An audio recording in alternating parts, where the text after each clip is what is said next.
Hey everyone, this is One Man Zerg with the UEN.com casting SC2GG.com's weekly European Union week number 6 finals between Splax and Borislav.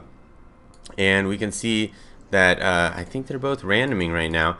Splax was Zerg in the first game and Borislav was Terran, and Splax took game number 1 with some nice control in the early game, fending off some Borislav attack, fending off Borislav's engineering bay in his natural expo to get his expo up, and then finally coming with some overwhelming macro and broodlords in the end with massive zerglings to push in on Borislav.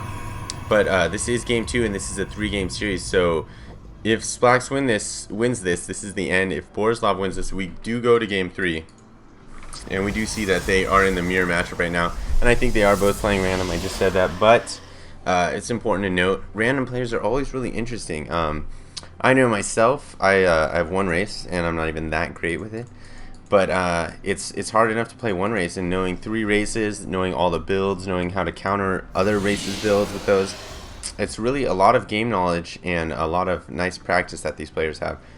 So we can see Splax is going with the gateway. I would expect Borislav to do the same really quickly. Yeah. You do see that in a lot of the mirror matchups, is you see the exact same build, hence the mirror, right? And you see the same stuff happening all at the same time. What's he doing though? He is not building that other probe. Oh, he's going with 2 gate. So getting that little wall off right here. That's always interesting. You usually see this against Zerg players. I don't typically see a full wall off against Protoss players, you know, but it's a different tactic. Everyone's got their own game plan, you know. And Splax going with the assimilator early. Not early, but pretty normal, really. Probably going to get a cybernetic score, and then maybe get some stalkers and some sentries, get that balanced Protoss army. And then here we see Splax with a zealot. I would expect to see, yeah, there's the chrono from Borislav. You see double gateways early, and then you don't see an assimilator, and it pretty much screams, hey, I'm going to rush you with zealots, and I'm going to chrono both of them. So let's watch this. Yeah, chrono and zealot going down. And so Borislav is really just bringing out a big rush on the Protoss player.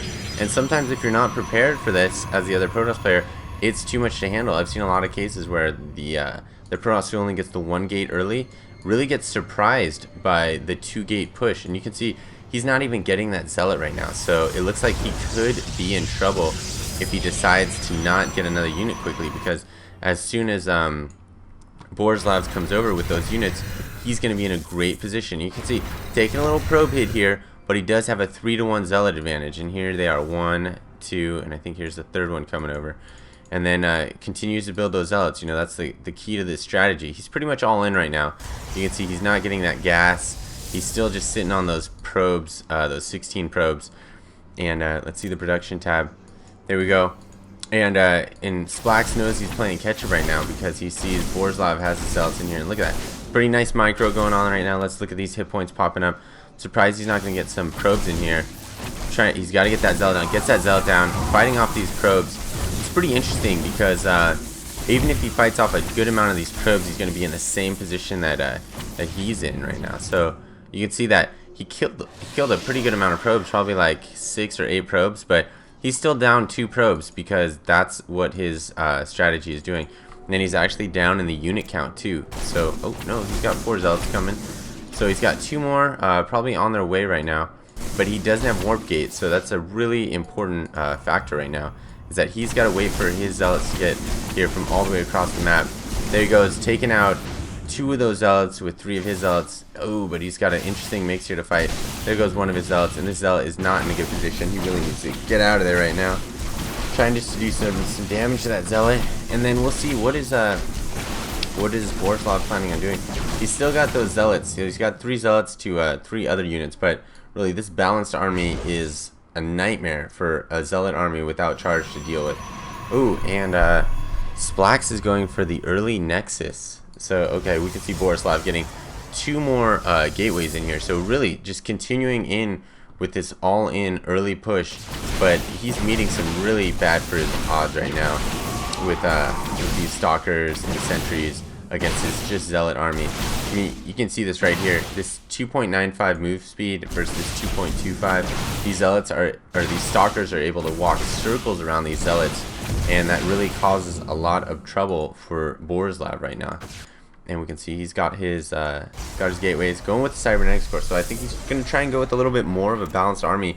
And you can see he's still in a decent position in terms of harvesters, because he's forced Splax to go with that primarily focused on unit build.